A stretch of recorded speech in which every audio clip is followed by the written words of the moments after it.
So, you got stage fright. I get it. I mean, it can lock you up right before you go on stage. Your throat gets dry, feels like it's clamping. You get a little lump in your throat, down in your stomach, and you just can't perform. But let me tell you something. You need to just flip your mindset, because stage fright is awesome. You definitely want it. And those who say you don't have stage fright, you do. You just learn how to control it. You know you get excited right before you go on stage. That adrenaline gets pumping. You're jumping up and down. You're like, yes, I'm ready. I don't have stage fright. That's actually stage fright, but you flipped the switch, because you have the choice. You can either let it upset you and take over, or you can use that as performance fuel to have an amazing show. I always used it on every television show, every workshop I've ever done, anytime I've sang out in clubs, I've always used it. I've always been nervous. I've tried to play it down to a lot of my students, but the truth is, yes.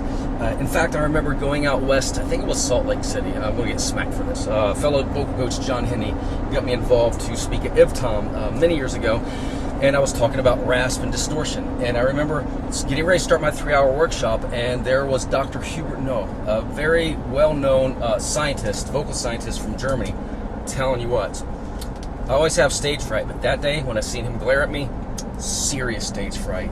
My voice clamped up as I'm getting ready to speak. I am scared, my heart's pounding, and I think, I can't do this. And I remember the switch. And this voice says, Jamie freaking Vendera, you got this. 3 hours later, because it flew by, because I was excited by then, Dr. Hubert Noah came up to me and he says, you're in the wrong profession. And I thought, oh no, here we go. And I said, okay, why? He says, you're a Wagnerian tenor. And I laughed. I'm like, look, I'm a bass. I'm not a Wagnerian tenor. He says, no, I study voices, and I'm telling you, your tone, your texture, everything, you could sing Wagner. You should be singing opera. And he pulls me to the side. He said, listen, I'm not lying. He said, I wish I had your voice. Now, granted, I'm not into opera, and if I sang it, you would laugh at me. But that was really dear to me. It made me feel good, because I was like, okay, I got through it. I used my stage fright, and I excited him, and he could hear it in my voice. So remember, you have the choice.